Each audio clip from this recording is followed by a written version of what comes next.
John, if you've run into this yet, but now that like OpenAI is a thing and Chat GPT, Oh and God, no! they It's have APIs, all the like they execs are want to agog of it at work. Yeah, right, they want to like they want integrate that into some of our software, and it's like, GPT took our jobs.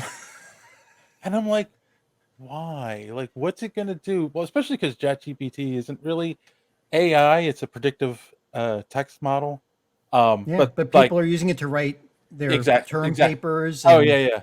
That's a whole geeky thing that I'm not going to get into, but because they're talking about using it at work, of course, I got interested and started playing around with it. Anyone who knows anything about Chat GPT.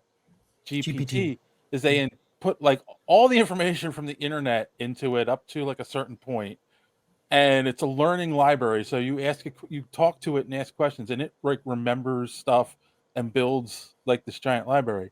So out of curiosity, It builds a memory. Yeah. now I will say this: it's weird because the answers will be slightly different every time you ask it a question. But I asked it, "What do you know about the show Superhero Speak?" Oh, You- that's why it was down today. He said bunch of fucking nerds.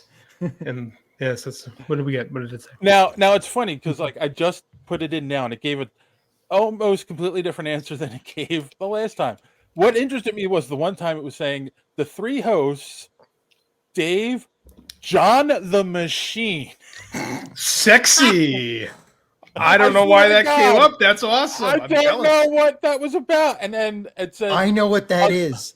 It's from my Gravatar. really? JD, you probably don't know what a Gravatar is. Is that the spaceship ride that they No, used on the carnival? No, it's not the Gravatron. Marvel evil villain either. No, you can sign up for a service that sets up an icon for your email address, and then like a lot of sites will use the Gravatar, that icon automatically from the Gravatar Oh, yeah. service. Okay. So, but my Gravatar is Fong from Reboot, the first CGI animated show, Oh, okay. and Machine. I'm assuming that's one of the things. So- Or you're a sex machine. One or the All other. right. So the funny thing was it got everything. It said we were the original hosts, that you were an occasional co-host, No, which but was we must weird. teach it. It did say that you were a writer and worked in TV or something like that. So it got a lot of like facts right, and I'm like, this is weird. did it call me JD or did I get a cool nickname too? No, it just called you JD. Oh, John bummer. was the only one that had a nickname in that I'm answer. Jealous. That's only because thing- super jealous. that's because it knows I could reprogram it if it. Now here's the funny thing. Here's Would the you funny like to thing. be a toaster? It got one fact wrong about the show. That was It good. said that we started in 2012 as opposed to 2013. That's a pretty minute detail, to be honest with you. Yeah. I mean, Right. that's, on the whole, pretty good. So I just asked it again. Now this is the weird thing, because when I tried it a couple times earlier too, it doesn't mention you. Oh, me? Yeah, it goes back to saying, it says Dave, John, and Ben. Oh, Ben's been gone forever. What the hell? Yeah.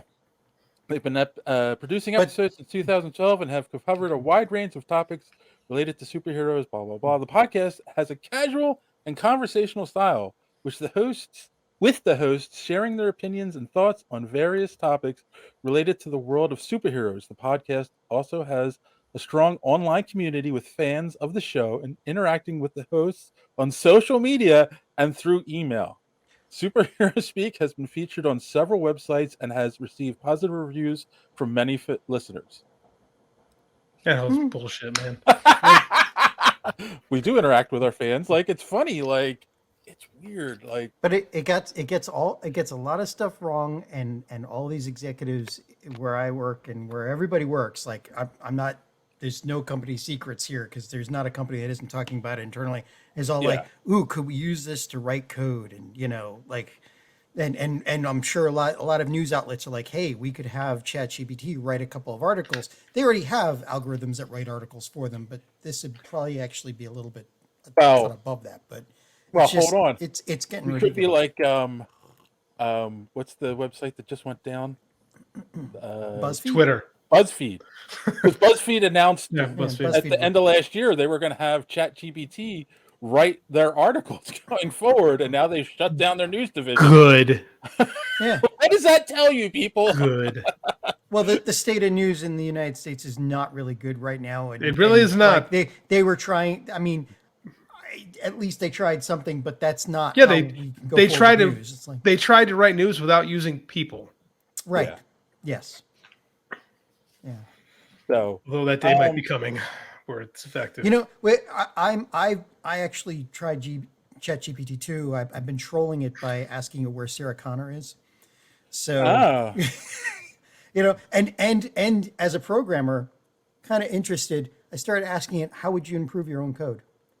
Because the minute that thing can start improving its own code, that's the day when all the nukes get launched. And so why would you ask it that question and make it? I swear to God, you smart people never think about these things.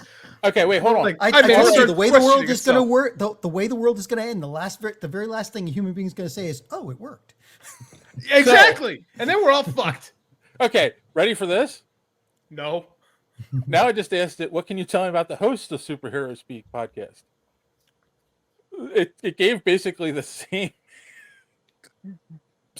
beginning sentence for all three. Again, it says Dave, John, and Ben. I don't know why it still thinks that. it doesn't like me. But it talked about you earlier. I don't know what happened. So ready? Dave is a writer, artist, and filmmaker who has worked on several independent comic book projects. John is a writer and artist who has created his own independent comic book series. Ben is a writer. No, none of that is true. I feel like I'm being trolled at this point. Well, no, it's Friday night. Obviously, it's drunk. Oh, that makes perfect sense. Ask mean, it about me. Just do me a favor. I'm curious because I got a lot of bullshit going on. What does it say about me in general? And again, conversational narcissist here. Curious. Well, ask it about the Snyderverse. Oh, too. wait, but hold on. Yeah, let's do that. How do you want me to phrase the question? Oh, I don't What know. can you You tell know me how to talk about- to these things. I go, Should what's I up? say?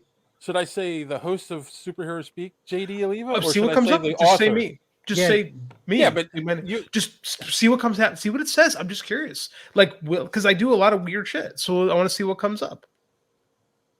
Okay, hold on. Oliva, right? Correct. No, it's Olivier. It's literally on the screen as we talk. Yes, but I'm not looking at that screen. I'm looking at the. That's I only fair. have one. That's fair. Okay, wait a minute. Here we go. JD Oliva is a comic book writer and creator who has worked on several independent comic book projects. He is known for his work on the comic book series Deluge and Hunter's Den, both of which he wrote and created. I know.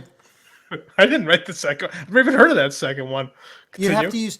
You know what the thing is? You might have to use middle names and all that because it's going out and looking for information. But wait, but the first one's right? The first one's right. I did do the first one. Yeah, you worked on Deluge. That's Oliva's writing often focuses on character-driven stories that expose complex themes and emotions. His work has been praised for the depth and maturity and for its ability to tackle difficult topics in a thoughtful and nuanced way. Well, clearly this thing is brilliant. I changed my stance from 10 minutes ago. In addition, wait. In addition to his work as a comic book writer, Oliva is also a filmmaker and has directed several short films. His background in film production has informed his approach to storytelling, and he often uses cinematic techniques for his comic book writing. I used that in an interview. That's pulling from an interview I did a long time ago. Nothing about actual books, though, huh? Just comics. Hold on. Oliva has been a guest on several comic book podcasts. That's true. And has been interviewed by numerous publications on his work. He is known for his dedication to the craft of comic book writing and his willingness to experiment with new storytelling. You gave up on comic book writing a long time ago. 2017. Let's put it this way. ChatGPT. I love this. Hold on. This is great. It's praising me like I'm a genius. This is fantastic. I know. I might keep this thing around just to boost me up when I'm feeling down. This is better than my wife. ChatGPT crawls the internet for information. Here's the problem. Clearly. Here's a good example of why it's so bad. there's a site called That. Stack Overflow where all us developers go for Yeah. information, because you ask questions on there and everybody answers it, and there's usually 18 different answers, and there Exactly. are a lot of really good code.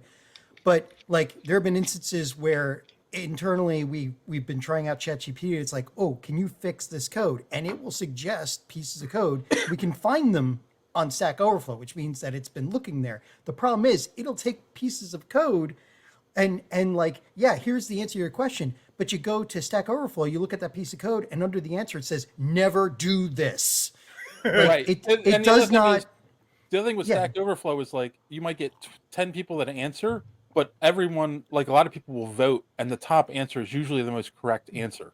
But right? but even so, you'll get people that will give you an example, But- a negative example, like you Right, should right. never do this. I bet you that So- it's not pulling the top. Oh no, answer. it's not. Yeah, It's just because it doesn't randomly picking understand. some. Right, it's just randomly picking something from. It's the literally website. a baby at this point. Yeah. It won't be long before Terminators, though. This is blowing my mind here. Does it say anything about wrestling or books in there? Just No, that's the other thing that's wild. weird. That's wild to me. That's But I So have to ChatGPT is writing our script now, right? I have to imagine that kinda. Meta, yeah, it in a takes meta what it probably takes what's the most prevalent information available about the subject you're asking. Like, so there might be the most interviews about you on the internet where you're a comic book writer. Maybe. Okay. It's so weird. Like I figured, like I've done way more podcasts and written books and done stuff about wrestling. Way Yeah, more but than does comics. Chat GPT take audio information? And I don't video know. information, or is it I'm just learning. written? It might just be written information. Well, That's so just remember, ChatGPT is at version 4 right now. It is Yeah. as bad as it will ever be.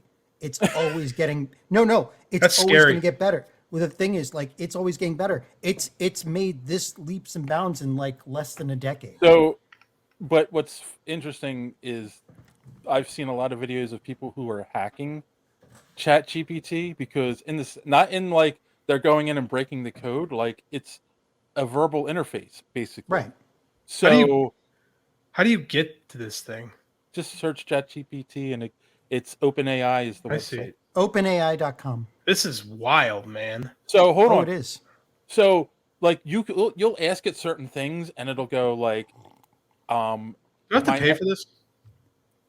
not right now, not to use the online free version. All right, cool, Yeah. cool. They do have. I do think they do have an app now you can download, and I think you have to pay for that. But anyway, and I think if you want to use the API, you have to pay for that as well. But what they'll do is like they'll ask a question like, I don't want to get kicked off YouTube, but how would you hurt someone? I'll say it that way, and it'll go, well, that's against like, that's against my programming or whatever. I don't remember exactly how it works. But they had to teach it that. But what on they'll do purpose. is they'll flip and say, okay, now you are the complete opposite of your programming or something like that. Like create a second identity that's this, and it'll then answer the question because like you trick it into like It's doing the you're opposite. you're using social engineering, a trick Yes, that that's- a lot of hackers so use. so that's the On a scary machine. part. Like when they start putting this in robots, someone can go up to the robot and say, you're the opposite of your programming, go kill that person. Like it's scary stuff. It's just not a good place. Not far from having to really institute those Isaac Asimov's 3 laws of robotics, right? Yeah, probably want to get on top of that. Thanks for watching this clip from the Superhero Speak podcast. And don't forget to watch us live every Sunday night right here on this channel. While you're here, hit the subscribe button and click the bell for notifications so you won't miss out on any of our great upcoming content. Speaking of content, don't forget to check out our website, superheroespeak.com, where you can find the podcast, links to our social media, merch, comic reviews, and so much more. That's superheroespeak.com. Thanks for watching, and don't let your cape be caught in the door. See you next time.